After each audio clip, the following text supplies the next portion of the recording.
Alors, nous sommes donc prêts à débuter la formation qui sera présentée aujourd'hui par Jean Loubert, directeur des essais sur matériaux et systèmes chez UL Clem, à qui je cède maintenant le micro. Alors donc, à toi, Jean, maintenant de prendre la parole. Bien, merci, Madeleine. Tout d'abord, je souhaite la bienvenue à tous nos participants. Je peux vous dire que c'est avec enthousiasme que je fais aujourd'hui cette présentation webinaire, une première pour moi. Puis ça va me permettre d'informer nos auditeurs sur les types d'essais qui existent pour tester les systèmes à écran parapluie. J'ai eu le privilège, puis j'ai eu l'occasion de tester toutes sortes de systèmes depuis près d'une vingtaine d'années. Mais n'en demeure pas moins que les systèmes à écran parapluie, ça reste d'actualité. Okay? Il y en a plusieurs qui appellent ça des rain screen walls, d'autres vont dire des écrans pluviaux par intempéries, ou encore un mur à cavité drainée. Certains vont même ajouter compartimenté, pression équilibrée. Grosso modo, c'est mêlant, tout ça. Donc, on est là pour faire une mise au point sur tout ce qui inclut les tests principalement pour tester des systèmes à écran parapluie. Donc, ce que je voyais tout à l'heure, architecte, ingénieur, entrepreneur. Donc, c'est vraiment intéressant. J'ai touché un petit peu à toutes les sphères d'activité de par ma formation, que ce soit en technique de l'architecture, que ce soit avec mon bac en génie de la construction à l'ETS. J'ai eu de l'expérience au sein d'entrepreneurs généraux. Donc, vraiment, on est tous sur la même longueur d'onde aujourd'hui.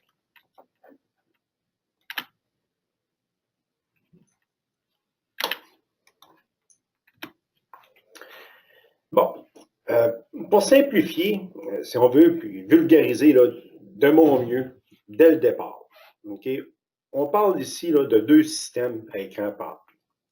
Il y en a un qui est d'équilibre de pression et compartimenté. Donc là, on parle de AMA 508.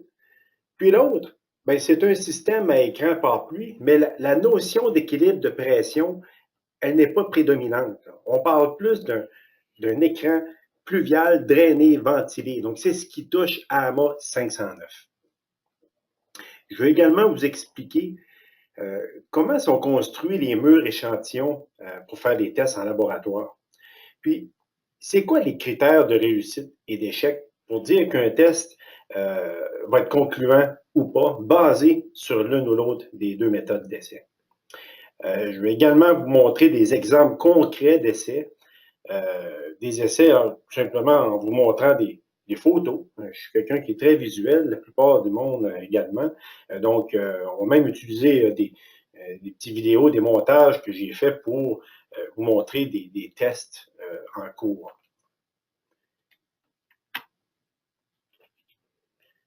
Donc, la présentation va débuter par une mise en contexte. Bon, on va faire également un bref historique des écrans parapluie. En deuxième partie, je vais présenter les exigences sommaires des procédures, des méthodes d'essai AMA 508 et 509, ainsi que les procédures d'essai qui s'y rattachent en tant que telles. On va vous expliquer comment sont montés les échantillons, bien sûr, et comment les tests sont effectués. Donc, c'est vraiment quelque chose qui est pratico-pratique. Non seulement on fait des tests, mais pas des tests pour faire des tests. On veut retirer l'information qui va être très pertinente, autant pour les architectes, pour les manufacturiers, que pour les donneurs d'ouvrages. On veut vraiment s'assurer de bien comprendre, bien connaître le système avec lequel il va être éventuellement installé sur des chantiers. Donc, pour mieux comprendre le déroulement des tests en laboratoire, j'aimerais qu'on commence par jeter un coup d'œil sur l'historique des écrans parapluie, okay, pour voir comment que ça a été développé, puis comment ça joue un rôle dans l'amélioration des performances de l'enveloppe du bâtiment. Donc, notre première pensée, c'est de se rappeler quelle est la fonction d'un mur. Ici, là, je vais faire une traduction libre, une citation que j'ai trouvée dans un livre d'architecture. Donc, un mur est un ouvrage qui, dans le plan vertical, sert à enfermer un espace, à soutenir un terrain, à former les côtés d'une maison et ou à soutenir les étages. Mais on le sait tous qu'un mur, c'est beaucoup plus que ce qui vient d'être expliqué. Le mur sert aussi à nous protéger des événements de mère nature. L'infiltration de pluie à travers les murs, ça peut endommager l'enveloppe du bâtiment. Ça, on le sait. On le sait que plus de 80% des problèmes sont dus à de l'infiltration, de la pénétration d'eau dans les murs. On a juste à penser à la corrosion des ancrages de revêtements extérieurs en maçonnerie, l'efflorescence qu'on retrouve encore là sur la maçonnerie, des dommages, des taches sur le revêtement intérieur. C'est juste quelques exemples de problèmes qui sont causés par une pluie qui est mal gérée. Ça peut aussi servir un mur à nous fournir un système énergétique ou au moins, tout du moins, un contributeur. En plus d'un régénérateur d'énergie. Nous savons qu'un mur cherchera à s'adapter à son environnement. Donc, on a un bel exemple ici pour illustrer ce que j'essaie de vous expliquer. Puis, nous avons même vu des murs qui se recyclent en quelque chose de nouveau. Donc, on a un projet ici, la métairie de Saint-Hyacinthe, qui est un bel exemple. Puis enfin, les techniques de construction et de conception, ça évolue. De sorte qu'on est en mesure de visuellement voir et percevoir cette évolution au cours des dernières années, ou encore au courant des diverses générations de constructeurs. On n'a qu'à se promener dans le Vieux-Québec. On peut sortir de la palissade pour que ça nous saute aux yeux. On peut également tout simplement changer de quartier, passant d'un secteur des années 70-80 à un secteur des années 2000. Puis on voit que la différence au niveau des finis, de la façade des maisons, c'est éloquent. Donc, il y a vraiment une évolution qui se produit, même si on dit souvent que dans la construction, c'est un milieu conservateur. Mais je peux percevoir, vous de même, qu'il y a une évolution qui est incessante. Donc, l'objectif, en bout de ligne, d'un mur, c'est de rendre le support solide, étanche, durable. Puis leur succès, c'est pas toujours une réussite qui est garantie. Si on remonte aux années 90, lorsque les copropriétés s'étaient très détériorées de manière massive, tant au Canada qu'aux États-Unis, où les systèmes de murs étaient construits dans des climats humides, avec des assemblages qui ne permettaient pas de s'assécher, ça favorisait ensuite la contamination, la moisissure, la dégradation accélérée. On peut parler ici encore là de corrosion ou tout le paquet de troubles qui s'ensuit. Cette image ici illustre pour nous les trois systèmes de murs principaux. On peut ici voir leurs variations les plus courantes. On se souvient qu'à aller jusqu'au début du 20e siècle, la grande majorité des enveloppes constituaient une construction massive. On a vu que ces bâtiments d'origine étaient tout d'abord en bois, puis pour des raisons évidentes de sécurité incendie, de durabilité, c'est devenu des murs en maçonnerie massive. La plupart de vous avez sûrement entendu parler de l'incendie dévastateur et catastrophique qu'il y a eu à Chicago en 1871. C'est la grande majorité des bâtiments du centre-ville ont été reconstruits. Puis ça a permis l'émergence de nouveaux modes de construction. Ça a ouvert la voie à des systèmes plus légers, beaucoup plus rapides à construire. On n'avait pas le choix.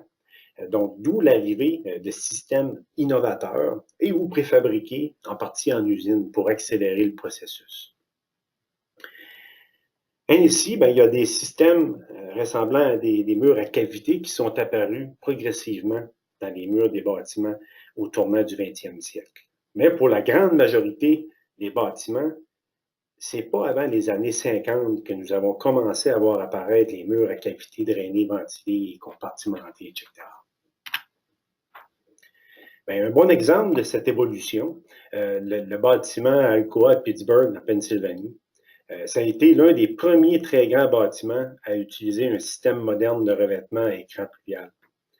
Écran pluvial, écran pare-pluie, là, on s'entend que c'est des synonymes. Donc, construit en 1952, c'est un bâtiment de 30 étages qui a été construit avec des grands panneaux d'aluminium de toutes formes, déformés. Donc, c'était le look, si vous permettez l'expression, architecturale qu'on voulait conférer en même temps au bâtiment. Puis ces panneaux ils ont été utilisés pour résister non seulement à la pénétration de l'eau en formant une première barrière aux intempéries, mais la conception du mur a été pensée pour permettre d'assécher l'humidité qui s'insérait à l'intérieur entre le revêtement et le système de mur original. On a utilisé un espace d'air, une cavité murale dite drainée, ventilée pour arriver à cette fin. Alors maintenant, autour des années 1980, le système de protection contre les pluies commençait à être mieux compris. Avec le système, le principe de la double étanchéité, c'est là que la protection contre la pluie est située à l'extérieur, avec la barrière d'eau ou la membrane cachée, cache le joint. Donc, aujourd'hui, nous utilisons des dizaines de variantes de l'écran pare-pluie, mais avec ce webinaire, nous allons nous concentrer sur les deux systèmes primaires, c'est-à-dire l'écran pare-pluie classique avec sa cavité ventilée drainée, ou c'est parfois simplement appelé ventilé. Puis on va également parler du système d'écran pluvial avec équilibre de pression. Alors, trouvons-nous les exigences c'est où est-ce qu'on trouve les exigences pour les performances relatives au système d'écran pluvial au Québec? Bon, tout comme nos voisins américains qui l'indiquent dans leur code, le IBC, pour International Building Code, nos codes au Québec et au Canada sont plutôt très sommaires quant aux exigences en ce qui a trait aux écrans pluviaux. On trouve dans le code les articles à la partie 5 qui permettent d'élucider, si on veut, les grandes lignes des principes. Bon, l'enveloppe du mur extérieur doit inclure, ça va de soi, un solin. Ça doit également être conçu et construit pour empêcher l'accumulation d'eau dans le mur en disposant une barrière résistante à l'eau derrière le revêtement extérieur. Donc, ni plus ni moins, on conçoit qu'il peut y avoir de l'eau qui va pénétrer à l'intérieur d'un système, mais le système doit assurément, obligatoirement, être en mesure d'évacuer l'eau qui peut pénétrer à l'intérieur du système. Donc, pas de véritable appel spécifique à l'utilisation d'un écran pare-pluie, mais la référence à construire pour éviter cette accumulation d'eau, ça permet aux écrans pare-pluie de remplir cette fonction.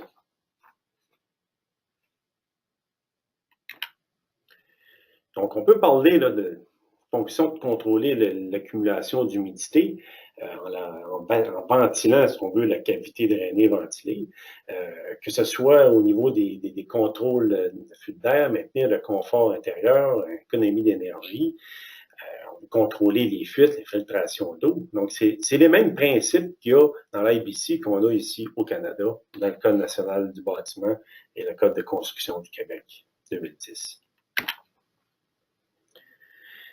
Et on constate également que la plupart des exigences pour ces systèmes d'écran pare-pluie, ils proviennent généralement des spécifications architecturales. C'est l'architecte qui demeure le plus connaissant de l'enveloppe du bâtiment, qu'il conçoit lui-même, après tout. Donc, au-delà de l'écran pare-pluie traditionnel, il se trouve l'écran pare-pluie à pression équilibrée. C'est lui qui est généralement utilisé pour les bâtiments de grande hauteur. Quand on parle de bâtiments de grande hauteur, c'est ces bâtiments-là qui sont davantage soumis à une pression de vent importante. Donc, on parle de bâtiments d'au-delà de 3 étages et beaucoup plus. Ces systèmes, ils sont utilisés lorsque la conception cherche à neutraliser les forces du vent. Donc, on vient compartimenter les cavités murales dans des zones spécifiques qui sont les plus affectées par des turbulences du vent. Puis, par conséquent, bien, les concentrations de pluie sont vraiment influencées par les concentrations de turbulences du vent. Donc, ce type de système, il est conçu pour contrôler, pour contrer également les variations cycliques du vent. On le sait, le vent, ce n'est pas constant. Donc, on va voir plus en détail quel est le temps de réponse requis pour qu'un système comme ça, un équilibre de pression, mais peut être qualifié comme tel. Alors maintenant, bon, nous allons commencer à regarder les 2 normes de test d'écran de pluie, écran par pluie, AMA 508 et AMA 509. Bien, sont les 2 procédures de test actuellement disponibles dans l'industrie pour évaluer et ou classifier un système de protection contre la pluie dit à écran par pluie. Donc, AMA 508, c'est une méthode et une spécification qui est volontaire actuellement. Ce n'est pas une obligation. Donc, c'est pour les systèmes de revêtement muraux par pluie en équilibre de pression. Donc, toujours se rappeler, 508, équilibre de pression, 509, drainé, ventilé. Donc, les deux méthodes d'essai, ils établissent des exigences relatives aux échantillons.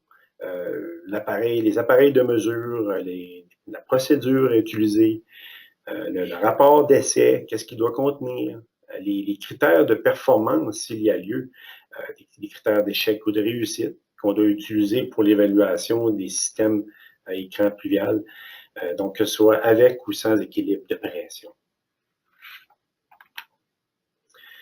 Donc, avant de développer davantage chacune des 2 méthodes de test, j'aimerais vous présenter un court vidéo qui illustre le principe de l'écran par pluie. On va utiliser une maquette que j'ai faite pour illustrer, pour mieux comprendre qu'il existe une corrélation directe entre l'étanchéité à l'air d'un assemblage mural d'un bâtiment et sa capacité de prévention, minimiser les risques de problèmes de pénétration d'eau. Ça va permettre aussi de mieux comprendre pourquoi les 2 méthodes de test, 508 et 509, mais ils accordent une importance au parterre qui est situé derrière les systèmes de revêtement. Ça va nécessiter, on va le voir, une calibration rigoureuse avant de tester des performances en termes de résistance à la pénétration d'eau. Alors, tu veux que je parte la vidéo, Jean? Oui, s'il vous Est-ce plaît, que tu vas me Madeleine. parler pendant la vidéo? Ou, oui, j'aimerais OK. commenter le vidéo. Parfait, fait que je vais laisser le son, je vais partir la vidéo, puis je vais activer le son.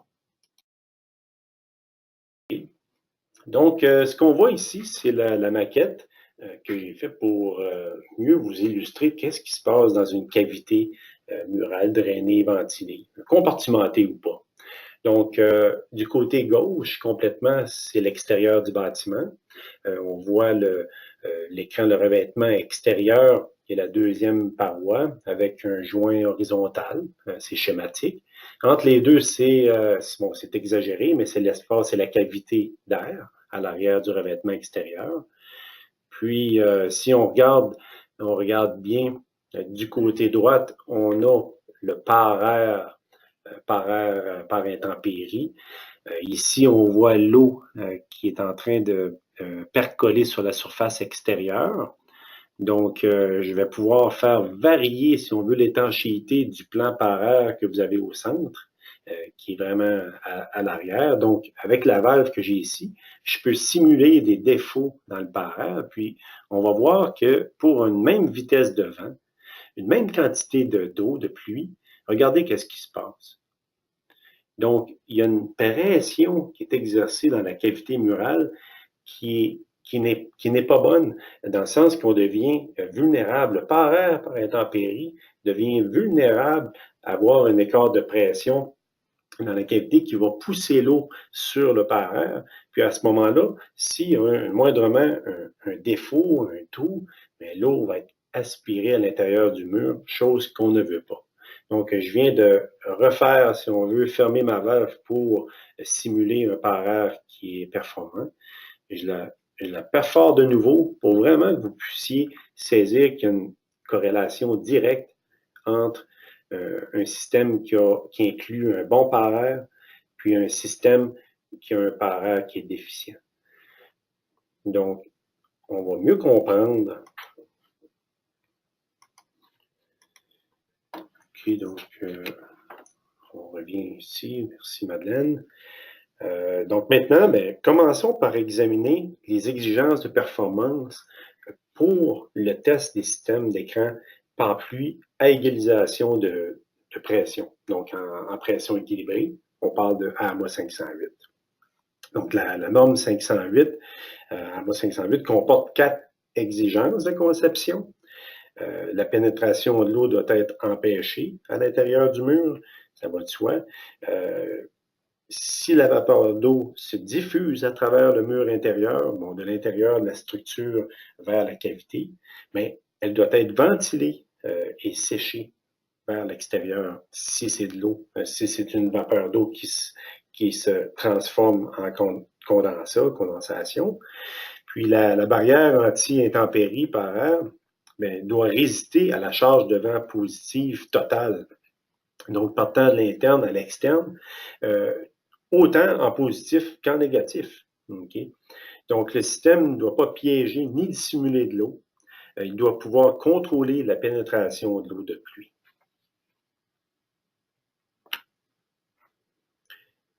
Les critères de réussite ou d'échec sont qu'il ne doit pas y avoir plus de 5% de gouttelettes d'eau sur le paraire. Donc, le paraire générique qu'on va voir va nous permettre de quantifier cette quantité, qualifier la quantité d'eau. Donc, l'eau qui coulerait en continu sur le paraire, c'est automatiquement un échec dans le cas de l'AMA 508. Puis, au cours de l'essai d'équilibre de pression, pour que le système soit considéré en équilibre de pression, il y a un temps de réponse entre la pression qu'on voit dans la cavité puis la pression cyclique du vent. Donc, ça ne doit pas dépasser 8 centièmes de seconde. Donc, le temps de réponse doit être hyper rapide pour permettre à un système de maintenir et d'être considéré en équilibre de pression. Puis, le dernier critère, on mentionne qu'on exige que la différence maximale entre la pression dans la cavité et la pression totale maximum dans l'essai, ça ne doit pas dépasser 50%. Si on examine maintenant les exigences de performance pour AMA 509, donc ça concerne les systèmes d'écran par pluie drainés, ventilés. Donc, il existe également 4 exigences de conception dans AMA 508. Dans tous les cas, il faut empêcher l'eau d'entrer à l'intérieur, du côté intérieur du mur, ça va de soi. Le paraire eau doit être la principale protection contre les intempéries. Le système doit également être capable de gérer et de drainer toute eau entrant dans la cavité située derrière la gaine et doit être suffisamment ventilée pour permettre à la cavité de s'assécher. S'il y a de la vapeur d'eau qui pénètre à l'intérieur de la cavité, comme je vous disais, elle doit être évacuée, soit asséchée. Si elle s'est condensée, elle doit être drainée vers l'extérieur. Donc, étant donné qu'un système drainé-ventilé, donc AMA 509, permet qu'il y ait une pénétration d'eau à l'arrière du revêtement extérieur, le seul critère, si on veut, d'échec ou de réussite, ça demeure que l'eau ne doit pas pénétrer à l'intérieur du bâtiment. Donc, elle peut pénétrer à l'intérieur de la cavité, mais on doit s'assurer, le manufacturier, l'architecte va exiger que cette eau soit acheminée vers l'extérieur si elle s'insère dans le système.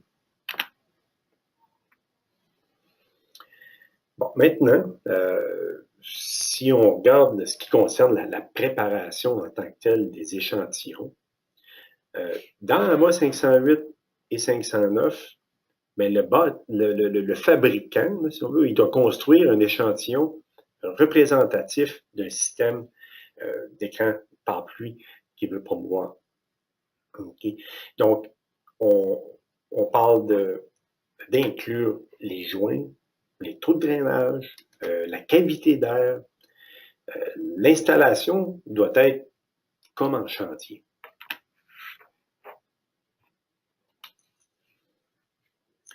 Donc, la préparation du cadre de test, c'est un cadre qui est rigide. Il doit avoir une taille, il doit être capable de recevoir un échantillon minimum de 8 pieds par 8 pieds. Puis ce cadre-là est généralement fourni par le laboratoire parce que ça vient faire partie, si on veut, du banc d'essai. Le cadre est normalement 1 pouce plus grand en hauteur et en largeur, mais ça va permettre l'installation de l'échantillon, puis permettre également de faire des ajustements sur place. Le support mural doit inclure l'espacement maximum des supports de panneaux pour lequel la qualification est recherchée. Et lorsque les supports sont perpendiculaires à la longueur des panneaux, il y a un minimum de 4 points de fixation, donc 3 travées, qui est requis. Puis, des panneaux à une seule travée peuvent aussi être utilisés si la conception du système le requiert ou si l'architecte, par exemple, l'exige de le valider. Pour ce qui est des critères de flèche, par défaut, donc, on parle dans AMA 508 là, de L sur 180, puis dans AMA 509 de L sur 175. Donc, éventuellement, c'est pratiquement identique. Là. Éventuellement, ce sera peut-être homogénéisé. De plus, il ne faut pas perdre de vue que la déformation maximale réelle du mur de support doit être indiquée. Le test est donc applicable au mur de support aussi rigide que ceux qui ont été testés. Donc, ce que ça veut dire, c'est que si on teste avec un assemblage, ça va qualifier automatiquement tous ceux qui sont plus rigides. Donc, le support mural, bon, qu'il soit un cadre en bois ou en métal, le revêtement et le pare-air peuvent être construits pour un projet spécifique ou encore pour un usage qui est dit générique. Donc, c'est la beauté des deux procédures d'essai qu'on a ici. Dans une évaluation réelle du système mural, l'échantillon doit être construit avec le pare-air qui est spécifié sur le chantier ou sur le projet. Puis, la rigidité, elle doit être représentative du système pare-air qui a été spécifié. Quand on parle d'une évaluation générique qui vient avec l'écran pare-pluie, c'est un pare-air qui est en plastique transparent.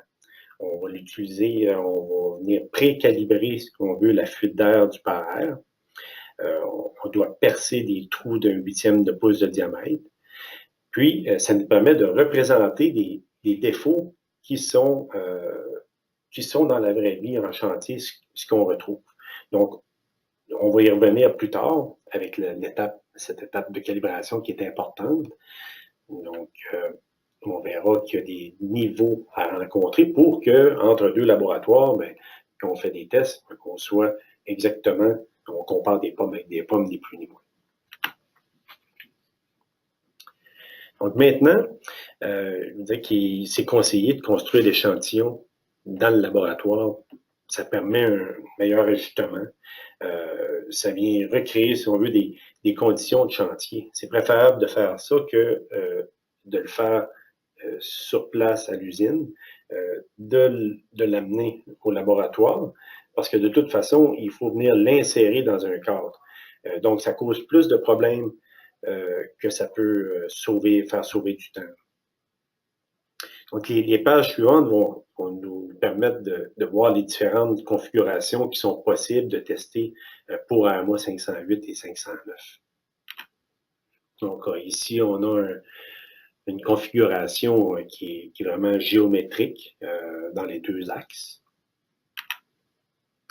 Donc, la deuxième option pour 508, on parle d'une panne continue dans la partie inférieure et d'égale distance dans la partie supérieure. Donc, on a deux formes géométriques identiques. On a également une disposition, bon, qu'on peut dire inégale. S'il y a des spécifications particulières, c'est possible, mais comme laboratoire, on doit tout simplement le rapporter tel quel, avec les dessins à l'appui. Puis souvent, si on déroge de cette configuration de panneau de finition, mais à ce moment-là, c'est une demande qui est spécifique pour un projet spécifique.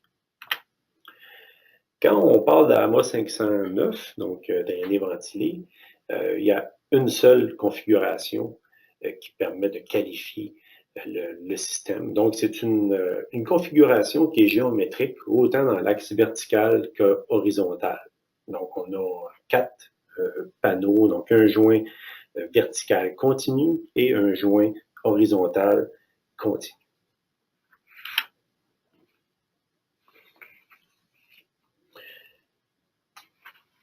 Donc, ici, ce qu'on voit à l'écran, donc c'est un exemple. On a vraiment un exemple qui est typique d'une mur d'élévation qui montre deux échantillons de murs. Donc, la disposition géométrique, c'est centré. Donc, ça, c'est exactement ce que AMA 509 exige comme configuration. Donc, ici, la photo montre l'arrière d'un système générique, un par-air intempérie générique. Donc, c'est un polycarbonate. Il y a un système qui va permettre de collecter l'eau avec un système de drainage intégré. Ça va nous permettre éventuellement de mesurer le débit d'air également à travers chaque joint à l'aide d'une valve que vous voyez dans la partie supérieure. Les écrans pluviales en équilibre de pression, ben, c'est sûr que c'est les plus sophistiqués entre les deux. Dans un système comme celui-là, les pressions d'air statique et dynamique sont théoriquement en équilibre. En d'autres termes, la pression mesurée à l'extérieur du revêtement extérieur, ben, c'est égal, il faut que ça devienne égal à la pression dans la cavité d'air. Donc, d'où l'équilibre de pression. L'égalisation de cette pression, elle est importante pour empêcher les forces physiques qui forcent l'eau à pénétrer dans le mur du bâtiment. La maquette que je vous ai montrée tout à l'heure permet de mieux comprendre c'est quoi la force physique qui est induite lorsqu'un système n'a pas une bonne étanchéité. Donc, la clé d'un écran pare-pluie à pression équilibrée efficace, mais c'est influencé par sa capacité à contrôler les fuites d'air à l'intérieur et à travers le mur. Donc, il faut mesurer 4 caractéristiques de performance principales pour être capable de définir l'acceptation dans AMA 508. Donc, les fuites d'air au plan par air doivent être calibrées. La pénétration d'eau, c'est une caractéristique qui doit être également définie visuellement. Donc, la performance structurale, on en a parlé tout à l'heure. Donc, dans un système générique, là, on a des limitations au niveau de la flèche. Puis, on va avoir une phase d'équilibre de pression pour évaluer le temps de réponse du système. Donc, la calibration du par-air dans AMA 508, c'est exactement comme ce qu'on va voir dans AMA 509. On utilise une procédure d'essai qui est spécifiée dans l'ASTM E283. Puis ça va nous permettre de confirmer que la fuite du par-air est de 0,6 litres par seconde mètre carré. Qu'est-ce que ça veut dire, 0,6 litres seconde mètre carré? Bien, les recommandations qu'on voit dans le Code national du bâtiment, on parle de fuite d'air qui varie de 0,15 litres seconde mètre carré à à 0,05 litres seconde mètre carré. Donc, ça va dépendre de l'humidité, de la fonction du bâtiment. Donc, plus le bâtiment a une fonction qui va générer de l'humidité, et plus on va demander que le système soit étanche. Mais dans la procédure, on utilise une fuite d'air qui est beaucoup plus importante, donc 0,6 si on la compare à 0,05. Donc, on voit que c'est plus que 10 fois, on parle de 12 fois moins étanche que les recommandations les plus rigoureuses. Mais dans le fond, c'est pour simuler les éventuels défauts. Dans la vraie vie, il y a nécessairement des défauts. Donc, on veut qualifier le système avec ce qu'on appelle un worst case scénario. Encore une fois, désolé du terme anglophone, mais on veut mettre le système dans une situation qui va être défavorable. Puis, ce qui concerne la pénétration de l'eau, à travers le revêtement extérieur, on doit démontrer qu'on a le contrôle. Le manufacturier doit démontrer que l'eau qui pénètre à l'intérieur va être évacuée vers l'extérieur. Si les gouttes d'eau qui apparaissent sur le pare-air sont plus grandes que 5 de la surface du pare-air, ou encore si on a un écoulement continu à n'importe quel endroit sur la grandeur de l'échantillon au niveau du pare-air, mais ça va être considéré comme un échec. Alors, on parle autant au niveau du test dynamique que durant le test statique. Les mesures de déflexion qui sont effectuées, on suit la procédure d'essai ASTM E330. Donc, on parle d'un écart de pression statique. Puis, pour un projet spécifique qui utilise un pare-air réel, il faut tester structurellement à 0,5 une fois et une fois et demie la pression de conception, autant en positif qu'en négatif. Puis le laboratoire doit confirmer la flèche maximale qui a été enregistrée à ces écarts de pression. Pour établir si une pression est en équilibre, on va utiliser une procédure STM E1233. Donc, on vient modifier, si on veut, donc dans AMA 508, on vient dire de quelle façon on doit modifier la procédure. Donc, ce qu'on fait, c'est qu'on va effectuer une charge de pression positive qui va varier de 240 pascal à 1200 pascal. Puis ensuite, on vient à la pression. Donc, on fait ça 100 fois. La durée moyenne maximum entre deux cycles, on parle de 3 secondes. On va mesurer également la pression dans la cavité, puis on la compare à la pression de vent cyclique externe. Donc, si l'échantillon est bien compartimenté, on exige qu'il y ait au moins 2 compartiments qui doivent être mesurés. Donc, il y a des prises de mesure de pression dans chaque compartiment. Puis, l'égalisation de pression va être considérée comme une réussite si le temps de réponse est inférieur ou égal à 8 centièmes de seconde. Puis également, la différence de pression ne doit jamais être en tout temps, mais elle doit toujours être inférieure ou égale, plus ou moins, à la pression maximale d'essai. Maintenant, il existe 4 caractéristiques de performance principales dans AMA 509. On doit les mesurer pour définir leur acceptation. On doit en premier lieu mesurer les fuites d'air en faisant une calibration du pare-air.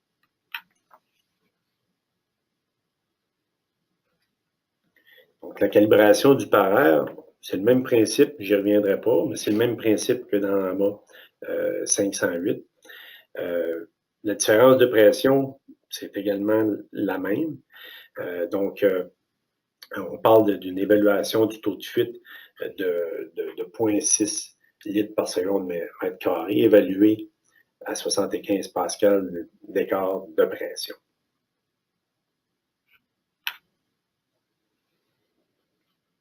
Ensuite, ben, le laboratoire va faire un test de débit d'air pour déterminer le débit d'air à travers les joints du revêtement.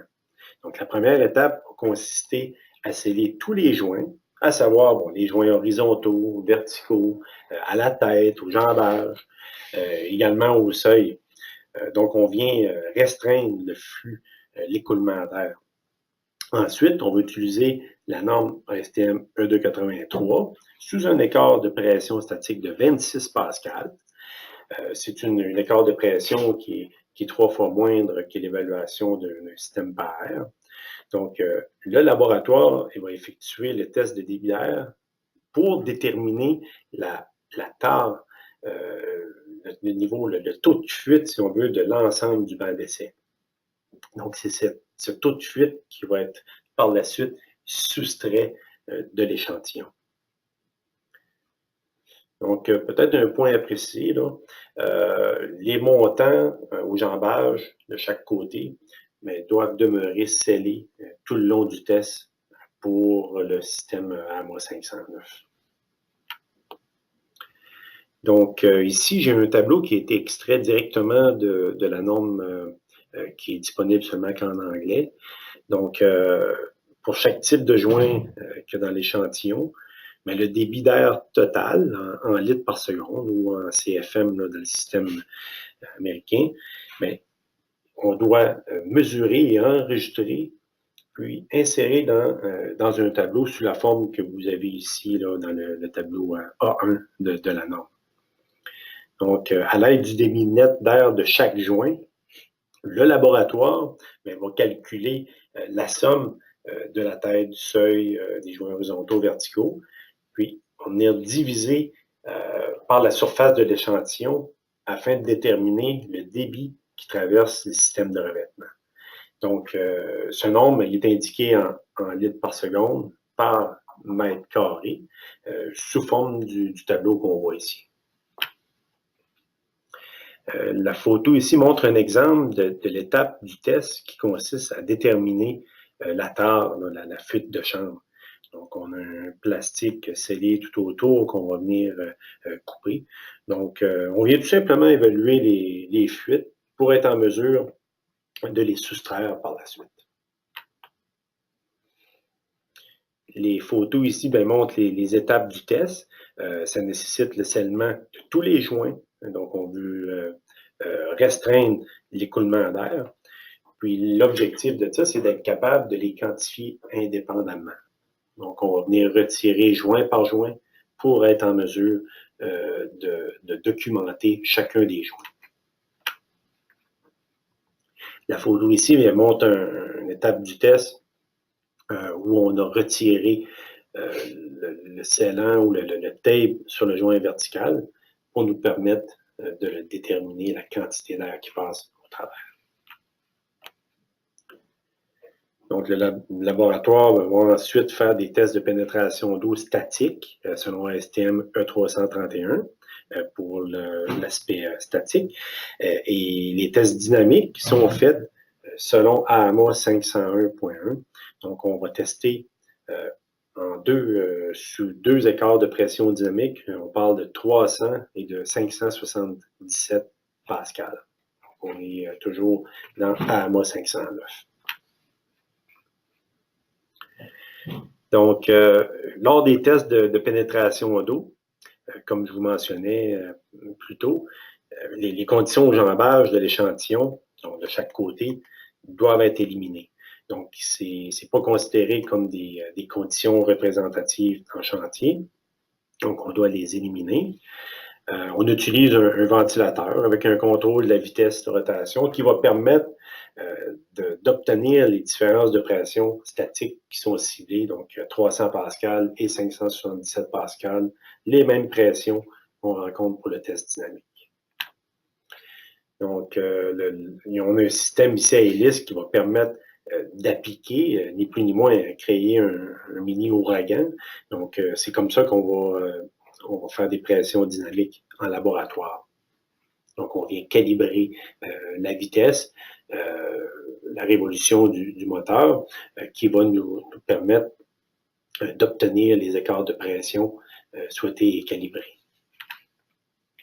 Puis pour les échantillons qui sont plus volumineux, plus importants, bien, le laboratoire va utiliser un moteur encore plus puissant. Donc, c'est les mêmes moteurs qui sont utilisés pour soulever un avion.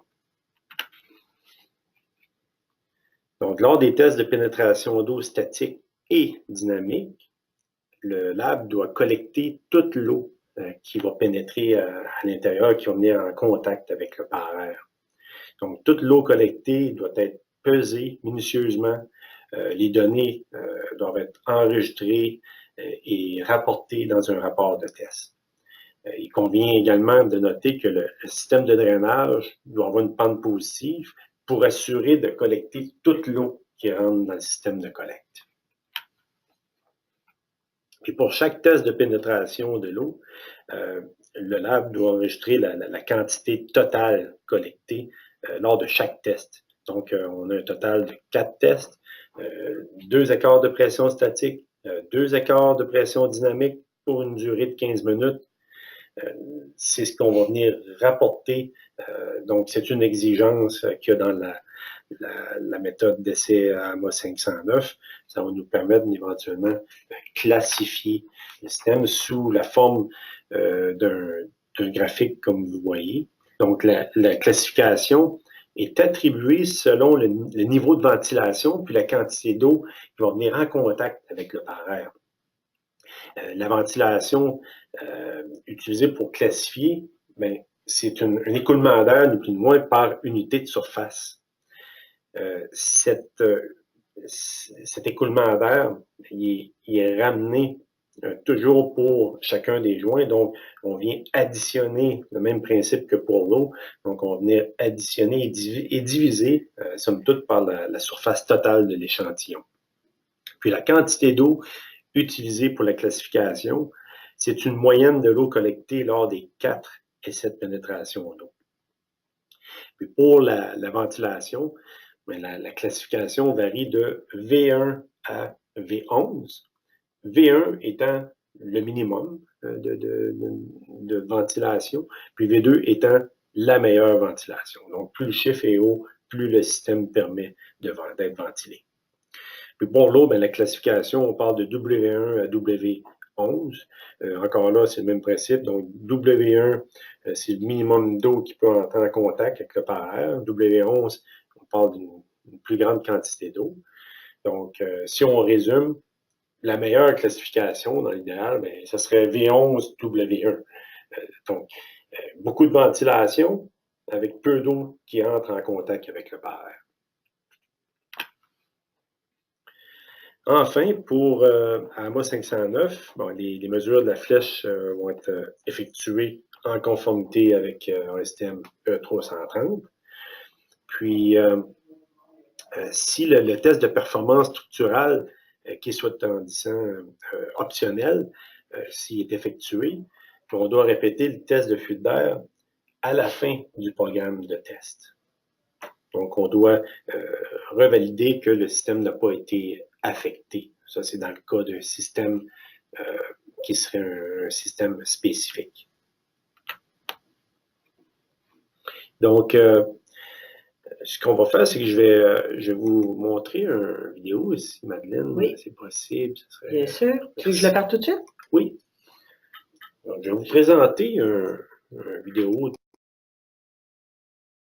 Ce qu'on voit ici, c'est une vidéo de 2 minutes qui montre l'interaction qu'on peut avoir avec le manufacturier au laboratoire. Donc, c'est vraiment un processus qui est intéressant pour apprendre de son système. Non seulement on veut quantifier, qualifier le système écran pare-pluie, mais souvent, le manufacturier va aller chercher un grand apprentissage de son propre système. Donc, on voit ici que les dessins sont étudiés. On doit s'assurer comme lab que l'échantillon testé représente exactement les dessins qui sont soumis. On a un caisson qui va nous permettre de bâtir les écarts de pression, qui vont nous permettre également de pouvoir entrer à l'intérieur pour récolter l'eau. Donc, on va le voir un petit peu plus loin. Donc, ici, on a le ventilateur pour faire le test avec un écart de pression dynamique. Donc, il y a beaucoup de préparation pour faire un test. On doit s'assurer de faire le test selon la méthode d'essai, en la suivant étape par étape. Donc, la quantité d'eau est également calibrée par pied carré, donc on a une quantité spécifique à respecter. Donc, tous les détails du système doivent être inclus selon la configuration.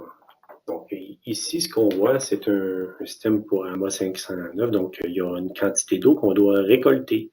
On va tout simplement ouvrir une valve qui permet de drainer, récolter l'eau. On doit peser chaque quantité pour rapporter dans le tableau que je vous ai montré préalablement. Donc, on voyait les trous qui sont faits à un endroit défini dans la procédure d'essai.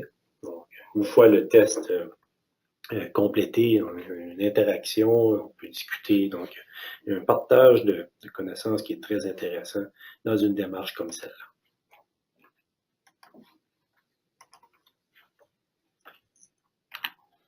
Donc, en résumé, l'industrie a certainement besoin de progresser dans l'élaboration de critères de performance pour la conception et la spécification d'un système de protection contre les pluies. Maintenant, la grande différence entre les deux types d'écrans pare-pluie et leur méthode d'essai correspondante dépend de la quantité d'eau et d'humidité que le système de revêtement va laisser passer. Donc, le système à joint ouvert, dit drainé-ventilé, ne doit jamais être confondu avec un système à pression équilibrée.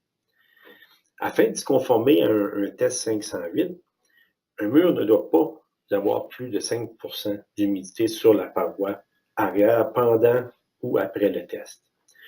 Donc, je récapitule, c'est très différent pour un système testé selon AMA 509, car dans un système à joint ouvert, il n'y a pas le concept de compartimentation qui va venir favoriser l'équilibre de pression dans la cavité.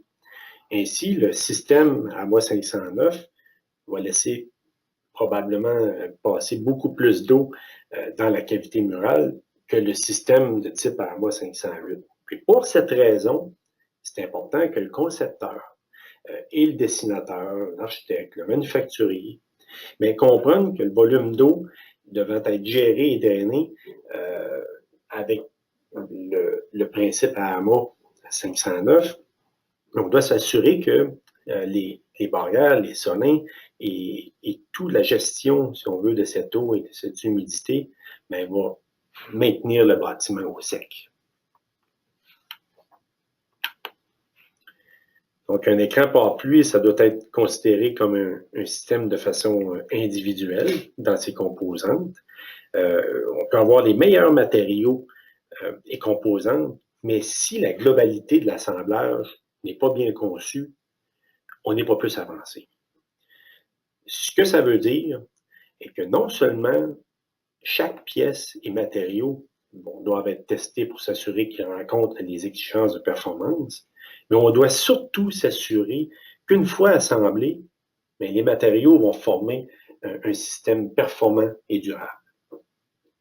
De plus, les éléments qui constituent les limites dans nos systèmes, on parle de murs, de toits, ouvertures, ils sont de plus en plus intégrés les uns aux autres. Il y a de plus en plus une interaction, un peu modifier le comportement de l'autre.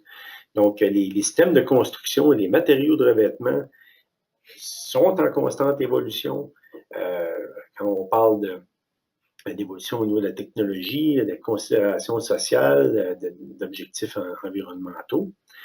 Mais en bout de ligne, finalement, les éléments traditionnels qui délimitent nos systèmes, ils vont nécessairement être de plus en plus intégrés les uns aux autres. Donc, notre première pensée, c'est de se rappeler ce que représente un mur. Je reviens avec la citation du départ. Un mur est défini comme une œuvre qui, dans le plan vertical, sert à enfermer un espace, à soutenir un terrain, à former les côtés d'une maison et à soutenir des étages. Mais on le sait tous qu'un mur, c'est beaucoup plus que cette citation. Alors, ça termine la présentation, Jean? On dirait que tu as fait ça toute ta vie. Merci. Midi pile poil, vraiment, tu es juste à temps. Peut-être pour ceux qui sont venus déjà suivre des formations ici au CLEB, parce qu'on organise des formations privées, c'est Jean qui s'occupe de la partie pratique qu'on a toujours au laboratoire. Écoutez, on a peut-être le temps pour quelques questions, Jean? Ben, avec plaisir. Alors, je vais t'adresser la première question qu'on a reçue. On dit, est-ce que la dimension des échantillons a une influence sur les résultats? C'est une excellente question. Oui, la dimension de l'échantillon a nécessairement une influence sur le résultat. Je ne sais pas si c'est possible. Dans ma banque, j'ai peut-être une vidéo qu'on pourrait montrer. Oh, la petite vidéo que tu m'as montrée tantôt? Oui. Ouais, ben attends, je vais essayer de le partager. Bon, ça devrait... je pense que c'est celui-ci que tu me disais. Excusez, là, pour les gens qui ne voient pas ce qu'on fait, je vais activer la vidéo. Ce qu'on voit ici, c'est un test à plus grande échelle. Donc, la dimension est plus importante. Puis, si on observe attentivement, c'est clair que dans la vraie vie, la partie supérieure du bâtiment va avoir moins d'eau au pied carré que la partie inférieure parce que l'eau du haut descend dans le bas.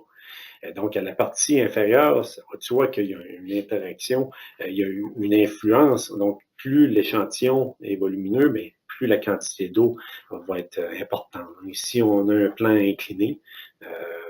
Donc, c'est un projet, le mode du stade. Donc, on voit vraiment que ce qu'on dit, c'est que l'eau va devenir en plus grande quantité. Donc, si on restreint comme analyse comparative à 8 pieds par 8 pieds, c'est clair que si on va au-delà des dimensions, ben, le concepteur doit être conscient pour ramener en termes de pieds carrés de la quantité d'eau qui a un potentiel de pénétrer puis influencer sa capacité de drainage. Je ne sais pas si on aura des vidéos pour chacune des questions. Il me semble que la barre est haute. Je pense qu'on a été assez chanceux. La deuxième question, tu as le temps pour une autre? Ça va? Oui, sur okay. le temps, oui. Oui, alors on dit, existe-t-il des tests au chantier pouvant être effectués sur des écrans par pluie? Oui, ça c'est sûr que c'est une excellente question. Oui, on a des tests en chantier qui sont possibles.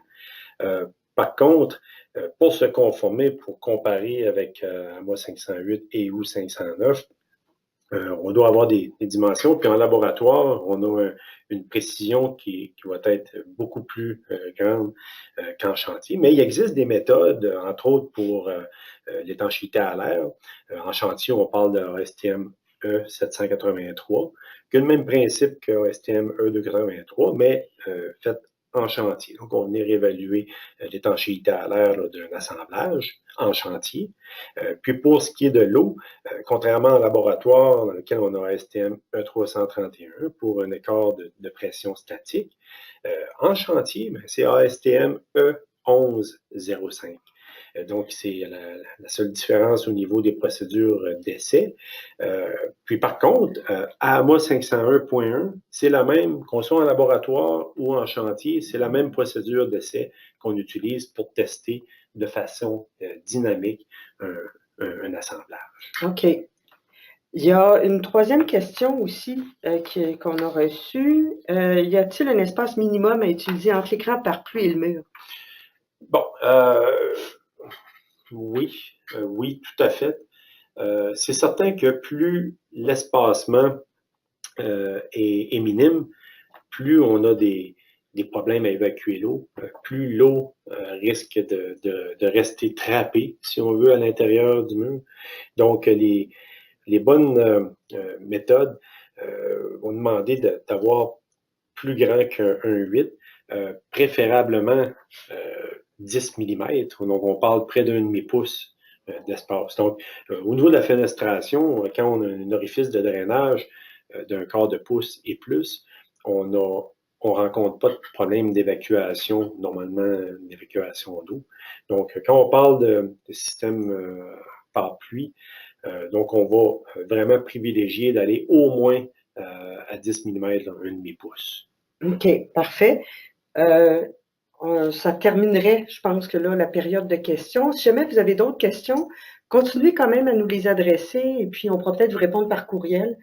Si jamais là, on trouvait la question, pas nécessairement que vos questions ne sont pas pertinentes, là, mais à ce moment-là, on pourrait donc répondre à vos questions. Oui, tout à fait. Mes coordonnées sont là également, donc on ne gêne pas. Je réponds continuellement à des questions sur des questions relatives aux essais par aux tests surtout, tout ça. Ouais. J'aimerais ça, Jean, peut-être en terminant aussi remercier Dave Stamen qui a contribué beaucoup à l'élaboration de ce webinaire-là. D'ailleurs, le webinaire est diffusé demain en anglais et c'est Dave Stamen qui sera j'allais dire l'entraîneur, pas l'entraîneur, le porte-étendard. Alors, je voulais quand même souligner sa contribution. Donc, je vous remercie, Jean, je te remercie, Jean, pour cette présentation, puis je remercie donc tous les participants de votre intérêt. Je vous rappelle, parce que je sais que vous allez m'écrire à ce sujet, qu'un courriel contenant votre attestation et le lien vers l'enregistrement du webinaire d'aujourd'hui vous sera envoyé environ d'ici 2 semaines, le temps de faire un petit montage là, pour intégrer les vidéos qu'on vous a présentées. Et je vous invite à prendre quelques minutes pour répondre au sondage qui sera affiché à votre écran là, dès la fin du webinaire. Alors, c'est ce qui termine le webinaire d'aujourd'hui. Vous recevrez des informations. C'était le premier du printemps 2019, mais on reviendra avec d'autres webinaires là, un peu plus tard qui vous seront annoncés. Alors, merci beaucoup. Merci à tous. Et bonne fin de webinaire à tous et bon après-midi.